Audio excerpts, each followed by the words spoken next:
प्रिय, मैं तुम्हारी ममता का अंदाजा लगा सकता हूँ।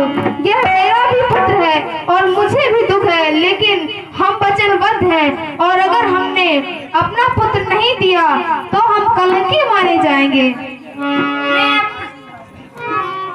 मैं अपने पुत्र के लिए स्वामी प्राण दे सकती हूँ, पर इस पुत्र को मैं नहीं दे सकती, मैं नहीं दे सकती स्वामी।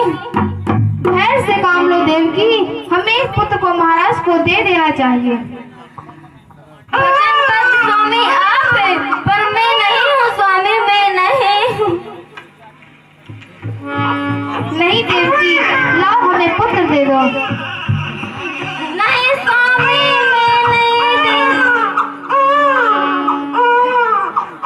स्वामी, मैं नहीं इसको दे सकती, मैं नहीं इसको दे सकती स्वामी, मैं नहीं दे सकती, मैं नहीं दे सकती स्वामी। तुम अटल निकले हमारी प्रतिज्ञा पर, ये पुत्र हमें समर्पित कर दिया जाए। महाराज, आपका काल तो 8वां पुत्र है, इसे हमें दे दीजिए। नहीं वासुदेव, आप वचनबद्ध हैं, आप वचन उल्लंघना मत। आप इस पुत्र को मुझे मेरे गोद में दे दीजिए जाए। महाराज वासुदेव ठीक कह रहे हैं, मेरे पास भी पुत्र नहीं है, मुझे दे दीजिए। अगर आप वासुदेव और अपनी बहन देवकी को नहीं दे सकते तो मुझे दे दीजिए, क्योंकि आपका काल तो देवकी का 8वां पुत्र है। महाराज सत्य बात कही तुमने क्रूर, ये बात मेरे मन को बहुत भाई, और मैं इस पुत्र को तुम्हें समर्पित करता हूँ, क्योंकि तुम्हारे पास कोई पुत्र भी नहीं है। जो आज्ञा महाराज। अस्तु वासुदेव, इसे मुझे समर्पित कर दो। श्रीमान श्रीमान नारायण नारायण हरि हरि, श्रीमान नारायण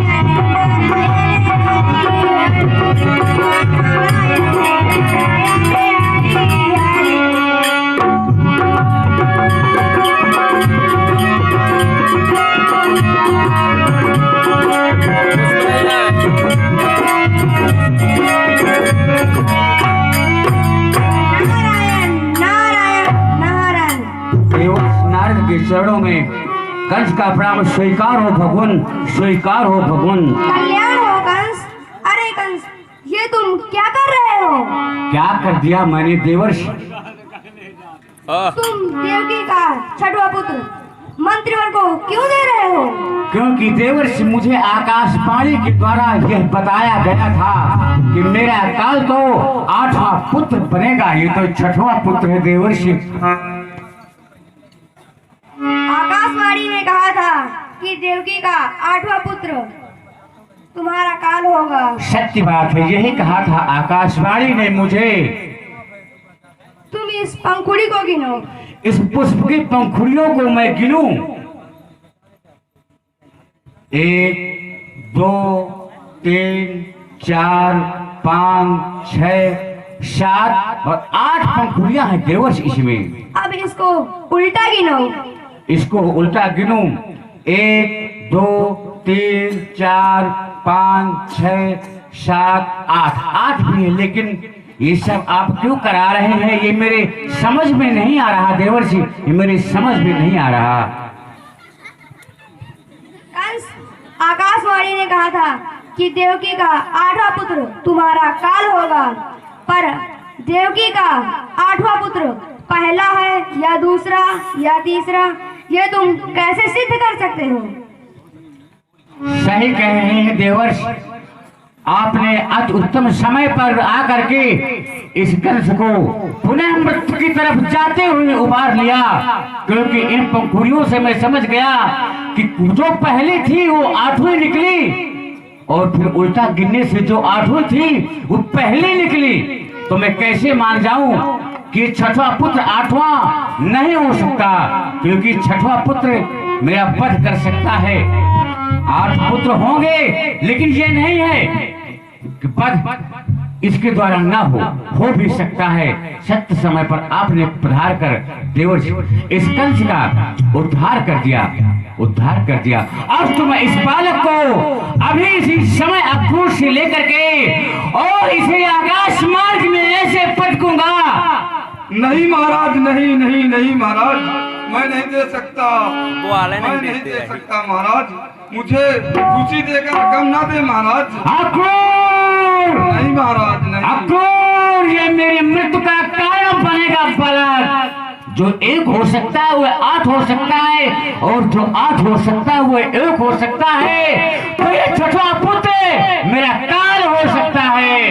अक्रूर नहीं महाराज, आपने मुझे खुशी से इसे को दे दिया था और मुझे खुशी हो गई, अब क्यों मुझे दुख देना चाहते हैं महाराज? नहीं अक्रूर, जिस समय में तुम्हें सौंपा था उस समय मेरी मध्यभ्रष्ट थी, मंद बुद्धि थी, लेकिन देवर जी के आते ही मेरी तीव्र बुद्धि प्रगति हो गई। अब तो अक्रूर इस बच्चे को मुझे दे दो, ये मेरा काल है, ये मेरा काल है। यह असुर नहीं मानेगा और इसको मुझे दे ही देना चाहिए, नहीं कहीं मुझे भी न मार डाले।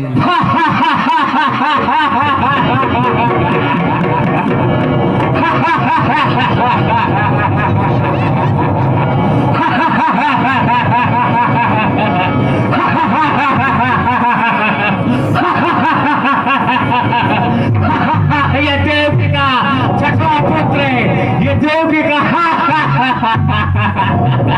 ये देवकी का छठवां पुत्र है। खुशी खुशी अक्रूर मुझे वापस कर दो।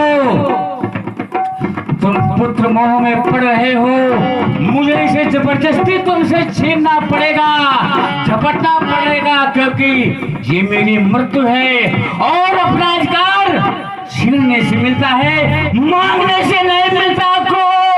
इस बच्चे को मुझे दे दो, मुझे दे दो, इस बच्चे को मुझे दे दो। अब इस बच्चे को मैं इस तरह पटकूंगा। ये मेरा काल, ये मेरा काल, छठवां काल, देवकी के गर्भ से उत्पन्न हुआ मेरा छठवां काल।